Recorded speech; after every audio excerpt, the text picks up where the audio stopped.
Hey everybody, Chris Munson here.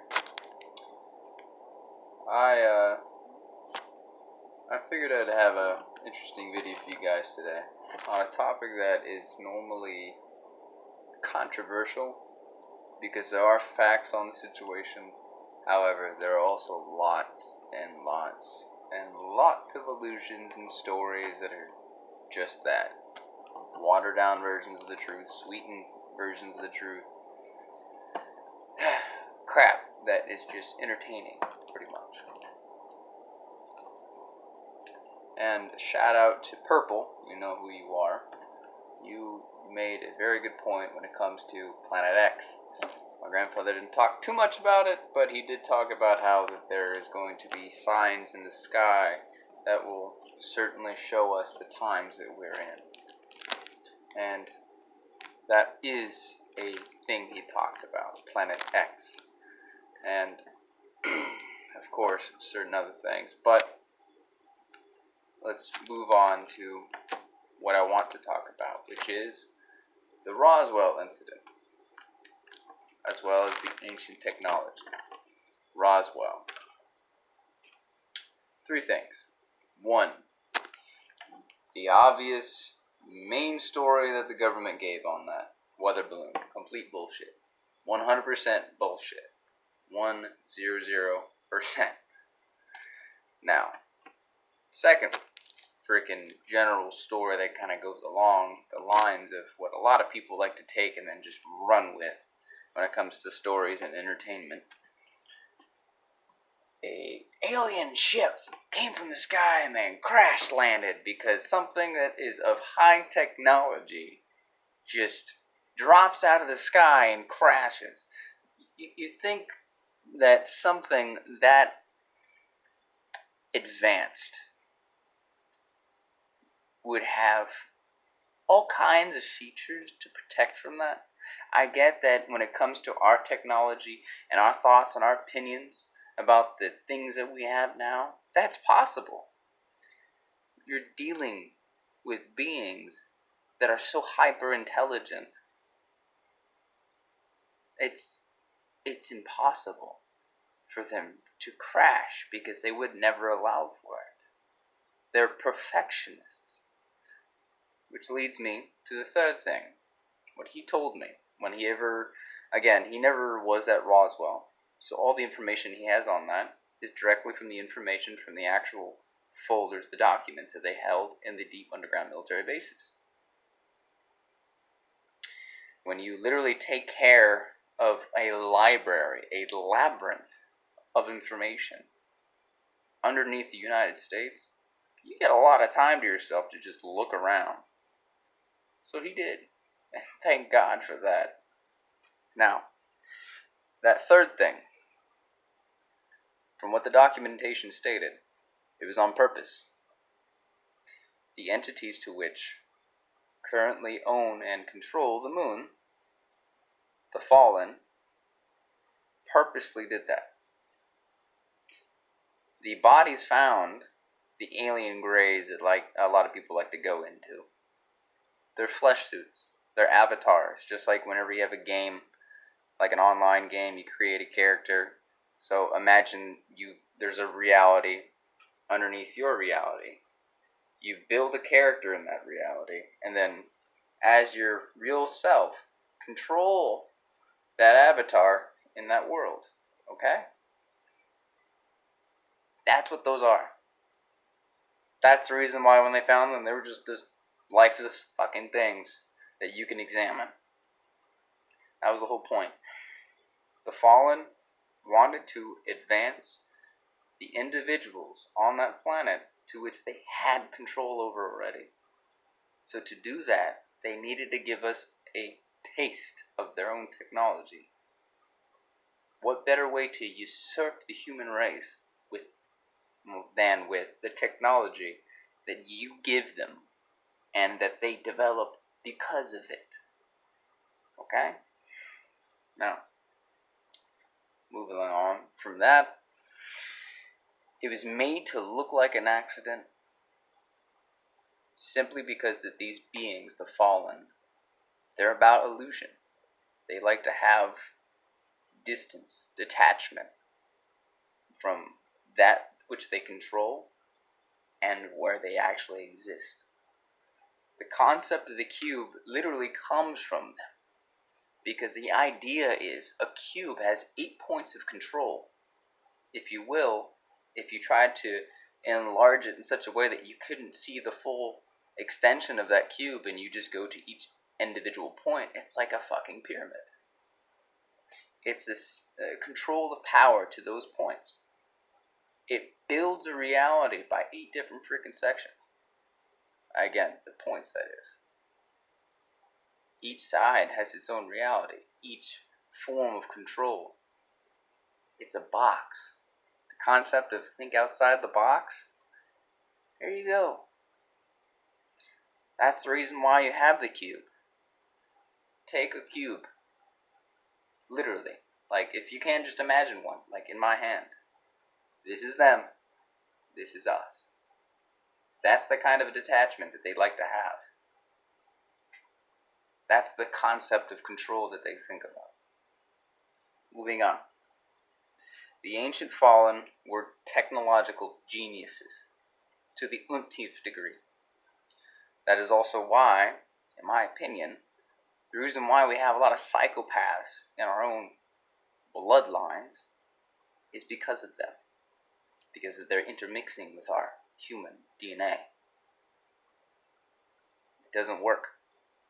They don't have empathy.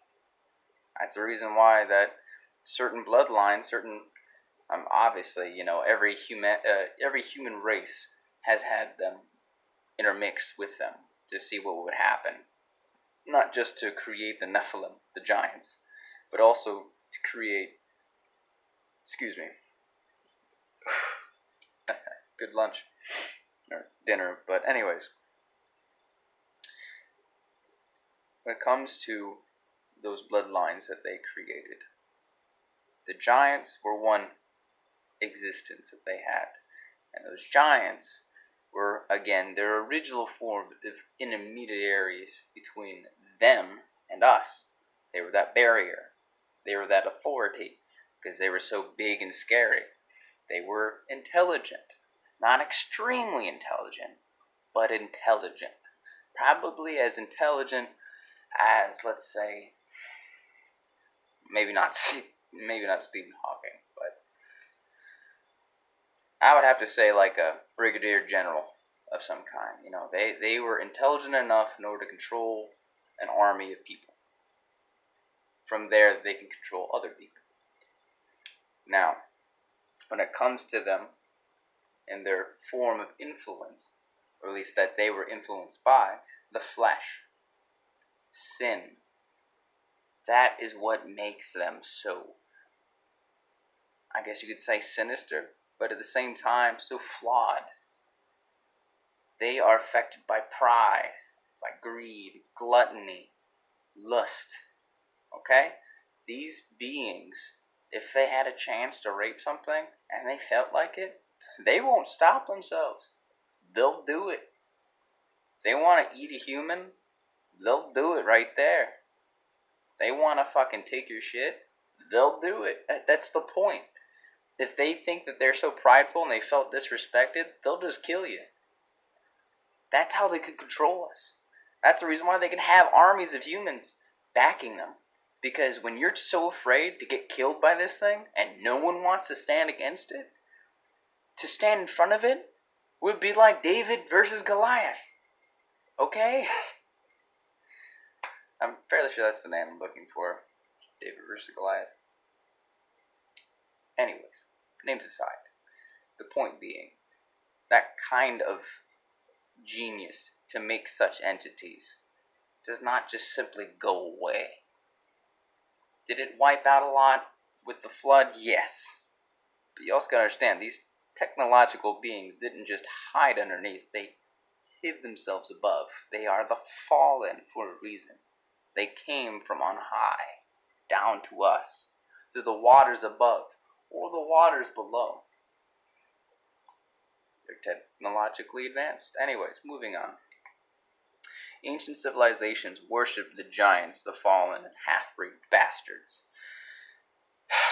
if you look at a lot of the civilizations that became empires, if they grew up around mountains, there you go. That's the reason why. From what he understands from the documentation that they had underneath, and again, the deep underground military bases, these beings don't like sunlight. The giants don't like sunlight. It's just something about it. The concept of vampirism literally comes from them.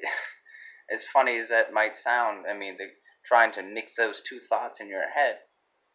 Obviously, Hollywood's done a great job in separating the two by making the big dumb Goliaths and then the pale-skinned, bloodthirsty, kind of frail-looking vampires when they're just one and the same.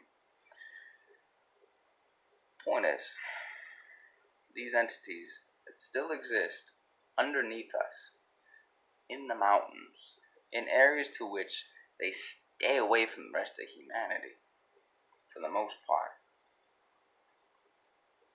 they're definitely something that will be stirred up. Even in the Bible, it says that in the end of days, it will be much like it was in the time of Noah. In the time of Noah, giants were among us, and they warred just with us as much as they would rule over us. So they're going to come back, whether we like it or not. And the fallen will too. That's something else. They want to come back. That's the point of giving us the technology, by advancing us the way they did. We were going too slow.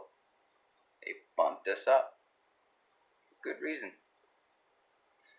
What would happen if we had a reality like Star Wars? What would happen when you have the ability to destroy entire areas from space? Here we are making a space force. Here we are doing all kinds of heinous things. Preparation. It's the next step. I know that there's a lot of people out there who are flat earthers who don't think that it's possible, but again, those who fall from on high, they don't call them the fallen simply because that God threw them out of fucking heaven. Like, it's whatever. I'm not going to go into that. I've already made this a really long video, so I'm going to try to shorten this down as much as I can. Giants, of course, they're half-breeds, which eventually happens whenever they can't control themselves, are what eventually was mostly worshipped by a lot of the human races, especially, I would say, like the pagans of the North, the Norse mythology, the gods that were the children of the giants. They're half-giants. From what my grandfather explained to me from the information that they found, the half-giants were not treated well at all. And therefore, that is why we look to them as gods, because originally they were heroes. To us, they were helping us to usurp the giants because they could not stand them. Because you're not accepted by the big fuckers. You're eaten and raped and all these other things just the same by them. And you're made to control a bunch of people, make them fear you and hate you. Being in that middle ground sucks. So eventually, you either take one side or the other. And if the other side don't want you, there's only one side to take. With that being said, if you look at a lot of the Hindu Vedas, it brings up a lot of that.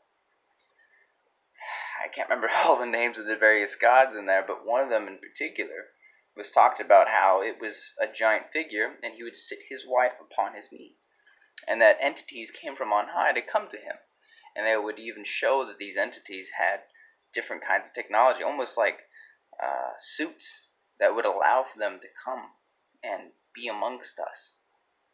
I think, honestly, a lot of the stories, the old faiths, are really just based on old heroes, and then history goes by, and time goes by, people forget themselves. Much like the belief in patriotism evolves the human mind from honoring the Constitution to honoring an empire. The sense of God within man is what makes us evil. Getting lost by our works, by what we see and what we do, is what makes us evil incarnate in the heart. And that's the reason why we're meant to give that up. Now, I want to close out with one thing. He did explain that a lot of the ancient bloodlines are mostly in relation to the Nephilim. Some are in relation to the actual fallen themselves directly, and not the giants. But he made mention that the Merovingians were those related to the Nephilim. I have 3 families directly related to the Nephilim: the Munsons, the Collinses, and the Demoduis. It also explains why I don't really see well in the light. It explains why I have one hell of a hunger for meat. And I'm talking, my wife sometimes wonders why I eat food almost damn near raw. But it's the only way that I can really eat meat raw. It's the only way I can really be sated by it. I have iron issues, which I think is the main reason why that these giants cannot stand the light, is they have an iron deficiency. Which is also why I think that they're bloodthirsty. It's, again, the flesh is weak. The soul, if you allow it, can be very strong. And when you're in service to God the Father, through His Son, the one true Lord, Jesus Christ, flesh is nothing. Soul is the only thing you need.